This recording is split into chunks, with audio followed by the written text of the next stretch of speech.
Beginilah detik-detik penangkapan Dede, seorang oknum kepala SPPG oleh tim gabungan di sebuah area parkir minimarket. Ya, alhamdulillah sudah diketemukan. Pria 27 tahun tersebut ditangkap berdasarkan laporan warga atas dugaan perbuatan penculikan dan pencabulan terhadap seorang bocah perempuan berusia 9 tahun yang terjadi pada akhir Januari 2026 lalu. Dalam aksinya, tersangka merayu korban dengan paksaan untuk membantunya mengambil buku di sekolah. Namun korban dibawa ke sebuah area persawahan dan dilecehkan oleh tersangka. Pelaku membawa korban ke arah Dusun 4, area pesawahan Tanjung Kusuma. Di situ pelaku melakukan hal yang tidak sebaiknya dilakukan. Suka sama anak kecil. Udah pernah berobat sini? Belum. Belum ya? Udah berapa kali melakukannya? Satu kali. Atas perbuatannya, mantan guru honorer ini dijerat pasal tentang kekerasan seksual terhadap anak dengan ancaman hukuman pidana minimal 5 tahun penjara. Dari Lampung Timur, Tinus Ristanto, iNews melaporkan. Diduga lecehkan pelanggan minimarket, seorang pria hampir diamuk massa. Aksi itu sontak viral setelah video cekcok antara korban dan pelaku tersebar di media sosial.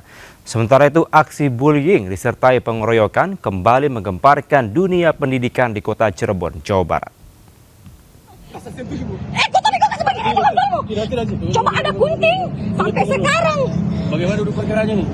Kalau mungkin ada sistem. Bagaimana? Seorang pria di kota Parepare, Sulawesi Selatan hampir diamuk massa setelah melakukan aksi pelecehan terhadap seorang pelanggan wanita di sebuah minimarket. Video keributan antara keduanya pun viral di media sosial. Korban melabrak pelaku di depan umum hingga mengundang perhatian warga sekitar. Ketegangan memuncak saat pelaku mencoba melarikan diri karena diteriaki korban hingga memicu pengejaran oleh massa. Diketahui sebelumnya aksi pelaku terekam CCTV saat melecehkan korban yang tengah asik memilih barang di minimarket selama 2 kali. Tak terima, korban pun berteriak meminta tolong kepada karyawan minimarket. Tanya itu bapak itu dilarang Yano keluar, pas ditahan melawan itu bapak langsung lari ke sini. Jadi pas mau tangkapi, disuruh tangkapi, bilang bapak itu bilang tidak apa-apa ji, sudah Miku biar kami saja lah pergi. Pelaku pun kini diketahui telah diamankan oleh pihak kepolisian, namun hingga saat ini pihak kepolisian belum memberikan keterangan resmi terkait detail identitas maupun motif pelaku. Dari Parepare, Sulawesi Selatan, Erwin Eka Pratama, iNews melaporkan.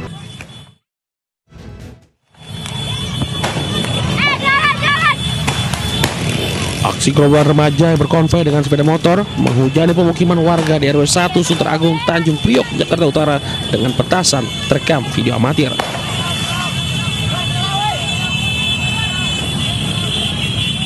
Peristiwa ini pun memicu kepanikan dan keresahan warga sekitar lantaran tengah beraktivitas mencari takjil di sore hari. Selain menembakkan petasan ke rumah warga, para gerombolan remaja itu bahkan membawa senjata tajam dan bendera saat berkonvoy melintas jalan RE Marta Dinata dari arah JIS menuju Ancol. Namun belum diketahui motif dibalik aksi penyerangan tersebut.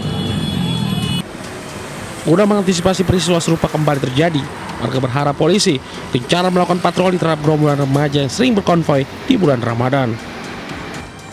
Dari Jakarta, Sofyan Firdaus, iNews melaporkan.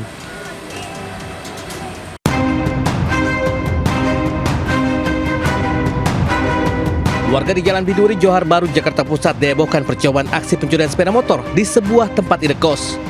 Pelaku utama mengenakan atribut ojek daring sempat membawa sepeda motor curian dari halaman indekos.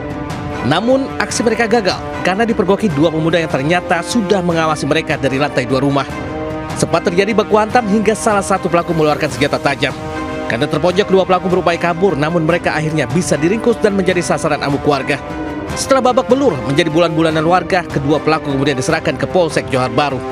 Dari Jakarta, Rani Sanjaya, iNews melaporkan.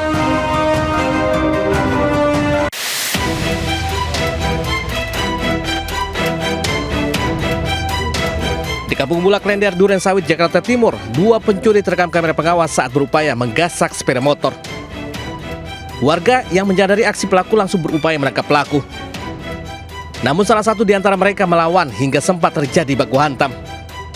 Beruntung duel tersebut tidak sia-sia, lantaran warga berhasil menangkap salah seorang pelaku yang akhirnya babak belur dihajar massa. Sementara satu pelaku lainnya kabur. Pelaku beserta barang bukti kemudian diserahkan ke Polsek Durensawit guna proses hukum lebih lanjut.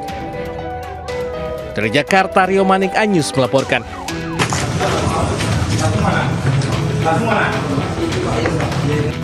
Tim Resmob Satreskrim Polresta Sidoarjo menangkap komplotan spesialis pencurian brankas di rumah kosong. Satu orang ditangkap di Bekasi, Jawa Barat. Pelaku tak berkutik saat ditangkap di rumahnya. Sementara satu pelaku lainnya ditangkap di Simalungun, Sumatera Utara. Keduanya merupakan komplotan spesialis pencuri brankas di rumah kosong, dan dalam aksinya, salah satu pelaku membawa senjata api. 3 pelaku lainnya telah ditangkap Polres Purwakarta. Komplotan spesialis pencurian brankas lintas provinsi tersebut menyasar rumah mewah yang ditinggal pemiliknya. Salah satunya menyasar rumah kosong di wilayah Sidoarjo. Dia melakukan pengecekan ke rumah-rumah yang dimungkinkan kosong dengan menekan bel apabila ada orangnya, tapi mengumumkan niatnya, kemudian hanya pura-pura menanyakan alamat. Tapi kalau yang tidak ada orangnya atau tidak ada tanda orang, kemudian mereka masuk ke dalam rumah itu. Untuk kepentingan pemeriksaan lebih lanjut, kedua pelaku ditahan di sel tahanan Polresta Sidoarjo. Dari Sidoarjo, Jawa Timur, Pramono Putra, iNews melaporkan. Pemirsa, BPOM memeriksa makanan takjil di Pasar Induk Rau, Kota Serang. Dari 33 sampel yang diuji, 3 diantaranya positif mengandung zat berbahaya, formalin dan rodamin.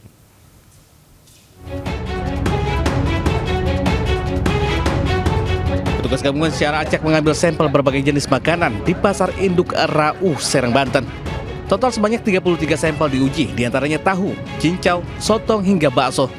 Dari hasil pemeriksaan, ada 3 sampel yang mengandung bahan berbahaya, yakni mie kuning dan trimedan positif mengandung formalin, serta kerupuk melarat positif mengandung rodamin B. Petugas akan melakukan tindak lanjut kepada para penjual, juga akan dilakukan penelusuran ke tempat produksi, sehingga pedagang tidak lagi menjual produk tersebut.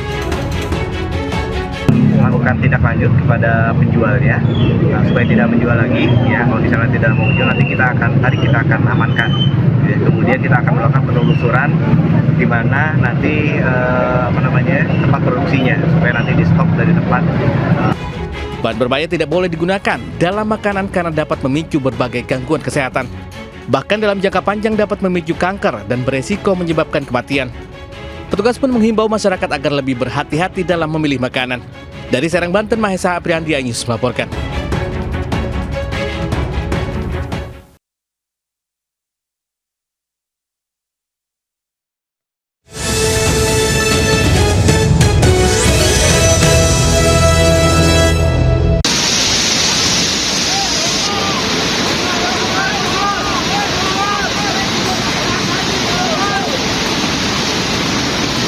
Banjir lahar dingin Gunung Merapi menerjang aliran Sungai Senowo, Magelang, Jawa Tengah. Banjir lahar dingin terjadi akibat curah hujan tinggi di lereng Gunung Merapi.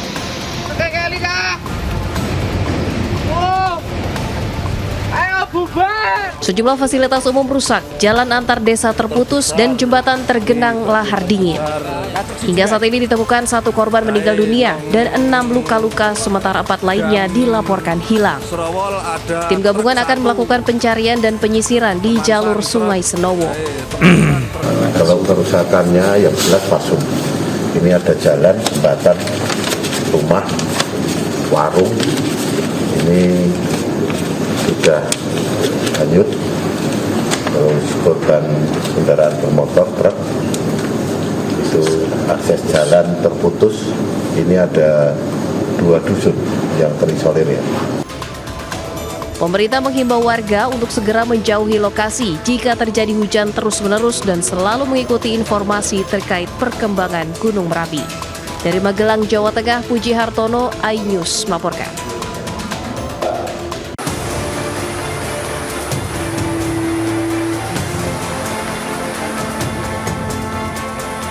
Diguyur hujan deras, tanggul Sungai Plumbon di Mangkang Kulon jebol karena tak kuat menahan derasnya arus.